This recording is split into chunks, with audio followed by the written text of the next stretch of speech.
Good Saturday afternoon from England. Absolutely rain-soaked England, and a bit on the windy side, and certainly unseasonably cold. We're waiting for summer to break out here. We had a week a short time ago, and it's buggered off. So I owe an apology to all my friends. Sorry for my absence. I've missed you all like mad, because this is my number one passion after my missus, my number one hobby, if you like.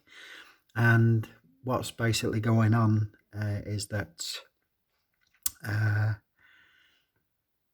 was very poorly. You have to understand, me and my missus have got two little properties, and we sort of go between the two, and it keeps things fresh. And certainly during the year and a bit lockdown, it's been refreshing to get a change of scenery, as you may understand. So I had a little cough, and I rung work because it's one of the symptoms, and they said, please don't come into work, get tested. I got tested immediately, and I was surprised to find out I was COVID positive. And that's all I had, a little cough, nothing more. No symptoms of anything. And and so to protect the family unit, I stayed in my own property past the 10 days. It was nearer 12 days, and I didn't realise I was falling iller and iller.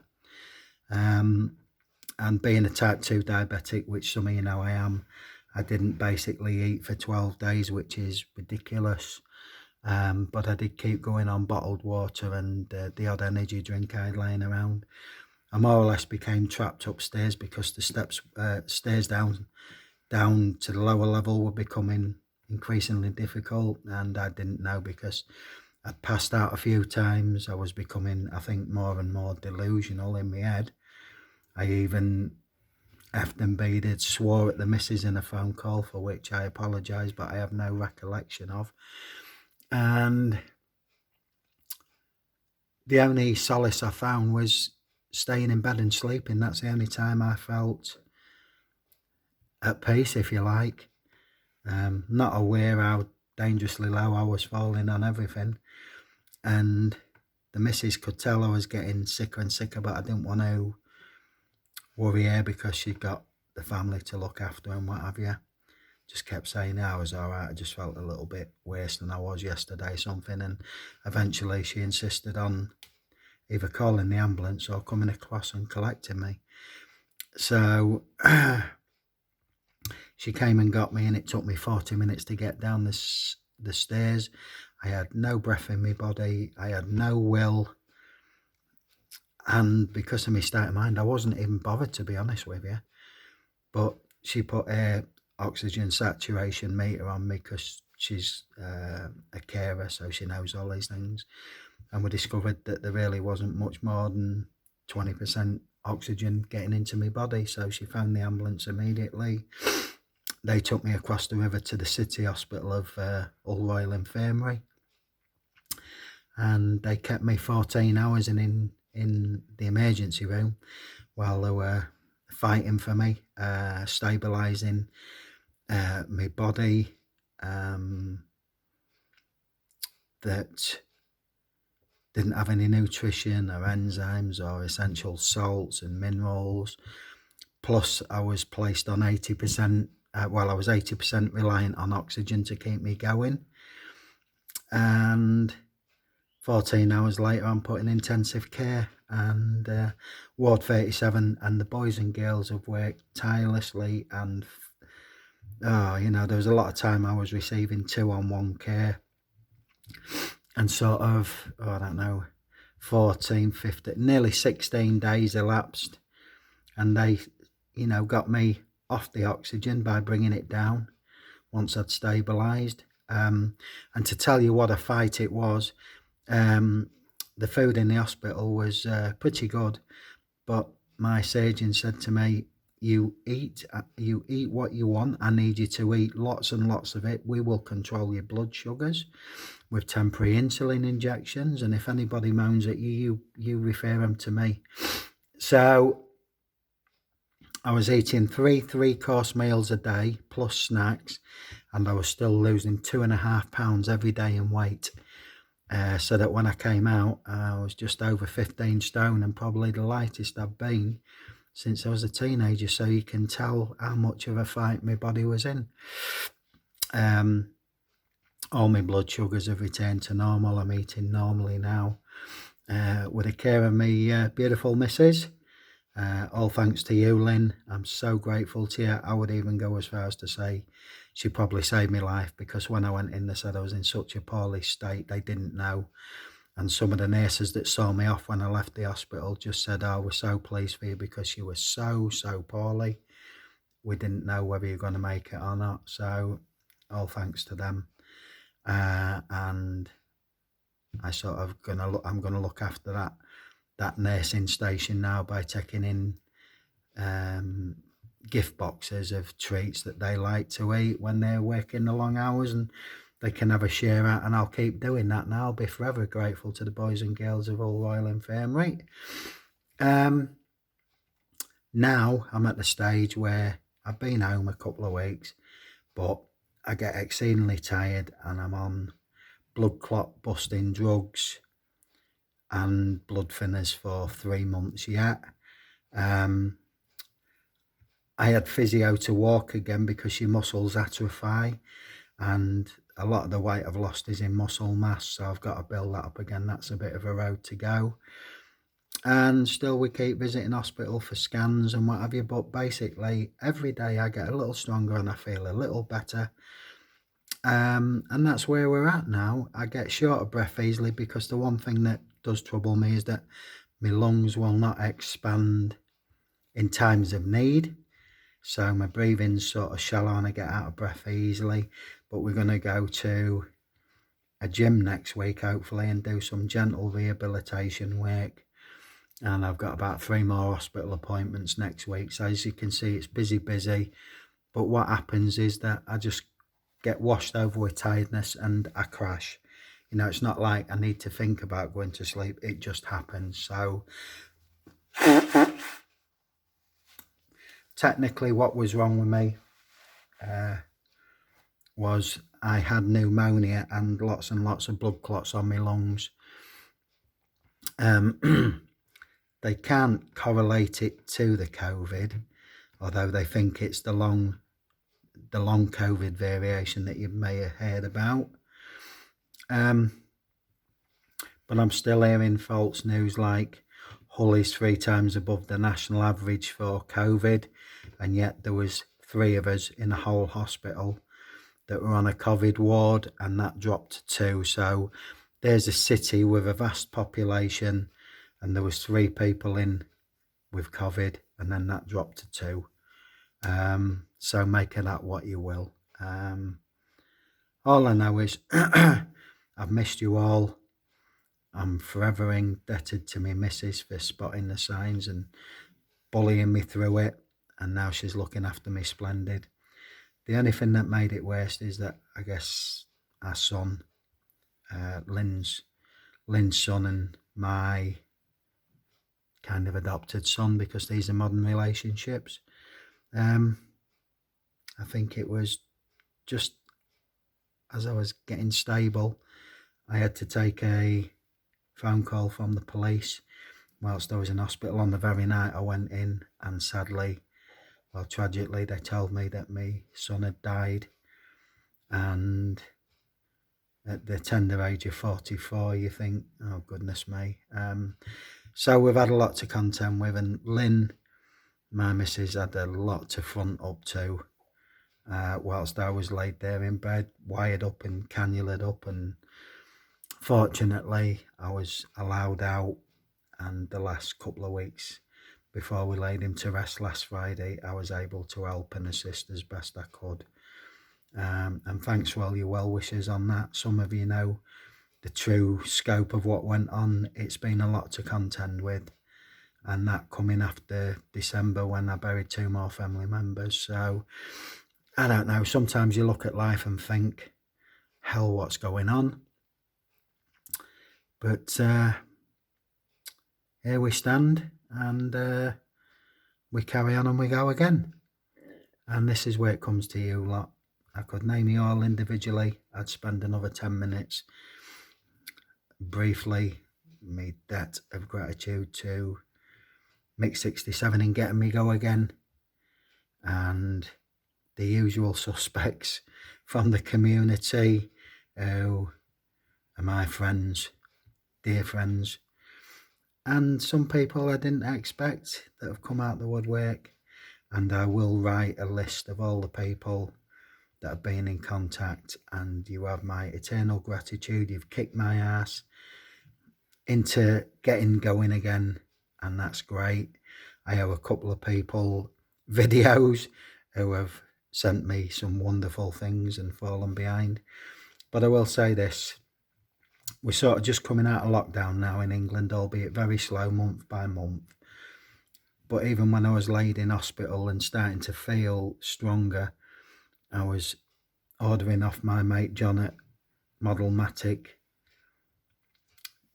pretty much every other day. So we haven't got any mainline stuff, but we have got some fine quality premiums, and I must have had 10 boxes off him. So all those that were getting boxes off me, that you will of course, but there'll be a bit more quality laden this time because it's the only place I could do my shopping, which is good for you guys. And as soon as I'm able to start building the boxes up and sorting through the vast number of die cast, then I will do. And you know who you are, who I regularly swap some wonderful stuff with.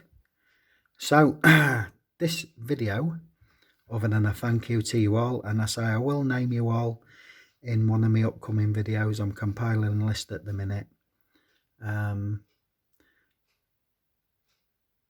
But you know, particularly Mix 67, Rat Black, David Johns from Twice, Chris from Diecast Dungeon, Kibbo, Addy Prayer, Red Room Diecast, George. We've been conversing today. Goodness me, Mike Price from Nitro Speed, David Beeson. Oh, good grief, the list goes on and on and on. Fireman 1988, or Fireman Food 1988, or as you know, the old cancelled original. And oh dear, I feel guilty that some of these ain't got written down yet, but I've got to be honest, some of your videos I'm still getting through now. That's overwhelmed me, and I can't tell you what it means to me inside. Gary's Diecast, you know, I will do you all justice and thank you all individually in probably my next video. But this one is for Joe, and Joe's been a stalwart. And while I say Joe, that jogs me memory of 2AHD Cat. Tiz, he's been a constant source of fun and amusement for me, and geeing me up and doing a video. That one I haven't seen yet, although I've got a link for that. I won't miss anything. I will get round to all of them. It's just time versus the tiredness. But Joe from XLTOFFROADBEAR, shooting up the rankings in terms of subscriptions, and I understand why. He does a fine show, and he's got a wonderful channel, so if you haven't checked him out, please do so. Joe, wonderful sir, what can I say to you? I'm sorry it's took about 13 minutes to get round to the real reason behind this video, but now everybody knows what's been going on and what is going on. So Joe sent me a box, and a very generous box full of stuff that either one I wouldn't necessarily collect, or two I didn't even know was out there. I've missed so many videos, it's criminal, but I will endeavour to make it right. We'll start with some fun stuff. Joe made me aware that there was a springtime collection going on in America. Have we got a name for this? No, I think they called it the spring or the Easter collection. But he sent me this. One of 5 Hot Wheels. I think the Card art is pretty generic, but what I like about this set is the castings are fantastic, and they're laden with realistic cars. I hate fantasy cars. I suppose the Bone Shaker I idolise, but there's not much more than that. So here we've got a 2016 BMW M2, nothing front and nothing back. Oh, there's a badge on the nose, but I would guess that coming with that top tempo. Nice graphics on the side. The blue wheels, I don't actually mind them because this is a full set. I will keep this carded because I display them in my room a certain way, and you'll see that all coming hopefully. But so I thought this was a great set of sports cars mainly. Nissan Fairlady 2, love me JDM. Again, nothing to write home about back and front, but some good tempo in. Bronzed edge wheels there, that's a bit unusual. Again, I found this set to be fun, but I found it to be really strong on the castings, which you can't always say about Hot Wheels. Forgive me while I'm reaching into this box, it's so big. We'll go for number 3, try and keep it in order. Again, you can see the card is generic, and here we've got a 1970s Dodge Emmy Challenger, and it's a beauty. I know Mikey Dyson and Mike Price, all the Mikes, would love this because they love their American muscle, and who can blame them? I love it too. But I think this is a super casting. The blue bit of plastic on the front up there, which is a scoop wind deflector, I don't know what. The blue plastic doesn't appeal to me on that one. I think they've cheaped that out and could have easily made that part of the casting with a different colour. But one thing I don't think we can deny is it's a beautiful car. It's a beautiful car. Love me American muscle. I think before I discovered I loved Volkswagen more, that was probably the mainstay of my collection, and the bulk of it still is. So part 4, keeping it synchronist, is this great 67 Shelby GT500. Wow, that is one of my favourite shapes. Nice tan interior on this one. The other 3 had black, but this one is picked out in tan. You can call it light orange, bit of grille detail there. Oh, Matchbox Man, here's another one I've got to thank. Done me a great video. I haven't finished watching that one yet, but I will do. I'll get around to all of them, as I should do, and try and do them justice. So we've got 4 out of 5. And then the final casting in this beautiful set is the 77 Pontiac Firebird. Again, just legendary names. Look at the way that is, you know, the split. Is that the gull wing there? Or is it just the way the roof lays out? I can't say as I'm an expert on too many American cars. I've got my favourite castings, but this is lovely. Even them damn devil pentagram wheels, because they're picked out in gold, it seems to accentuate. And there on the door, look, spring 2021. So if you ever needed it validating, I would say if you can find this set and pick it out, you've seen 5 realistic castings there that are just beautiful. Let me try and get that glare sorted a bit. In fact, let's pull back a bit if we can. There we go. So there's a nice set of 5. Joe, thank you so much, sir. I think I might have to do this as a 2-parter because he sent me so much fine stuff. But we'll reach in, and Joe, like me, is a lover of science fiction, and so here we've got a lovely fun item, Star Trek The Crewit set, which actually inside, I'm not going to go through it all now, is from 2011 CBS Studios. This is a Crewit set.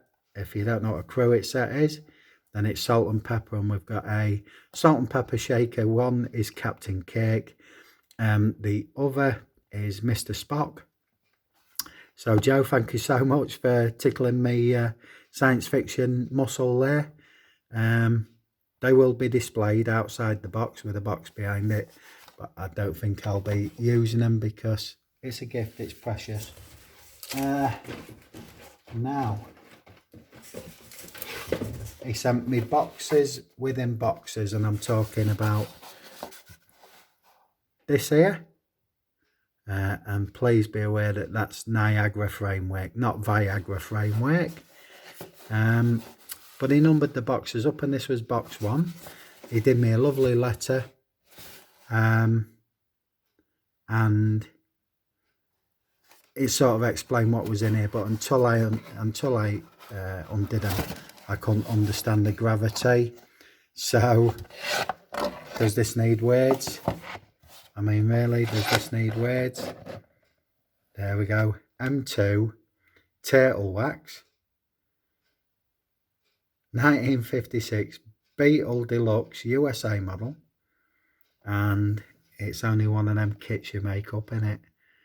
Goodness me, 2 sets of accurate wheels and 2 sets of tyres, the screwdriver.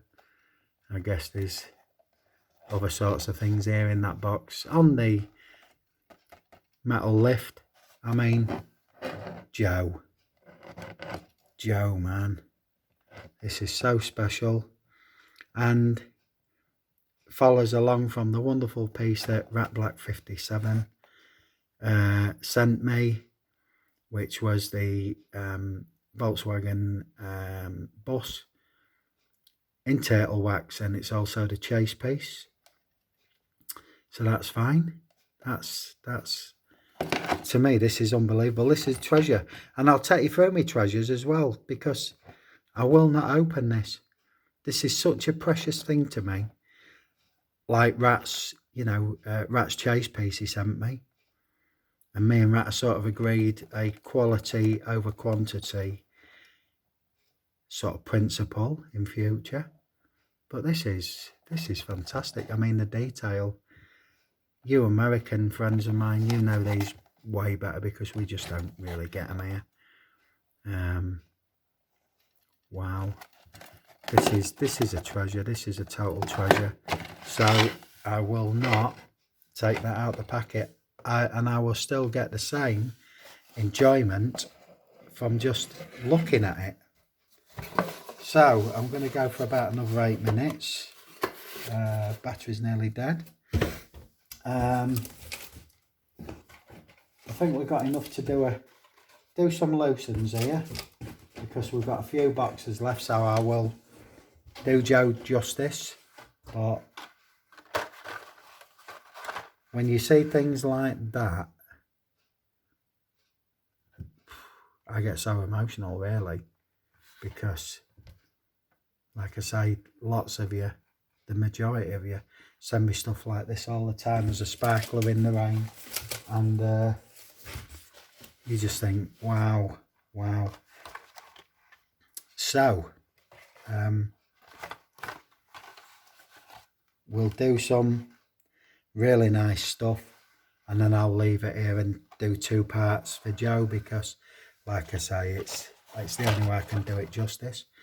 Coming up after that, I've got a very special box of all green light from our friend Demetrios, young timer, old timer. I'd just like to say an extra thanks as well to most of our friends. Most of you know him, Johnny Roman, Toy Car Case, Johnny Roman Supper Club, and my battery. Oh, well, I tell you what, I'm going to hold it there because my battery power is dying, and I've got to do it justice. So I'll see you there. Thanks for all your well wishes, and it's nice, or it will be nice to re-engage with you again. You all take care. I'll see you in part 2. We've got a whole heap of videos lined up, and I'll speak to you soon. Bye bye.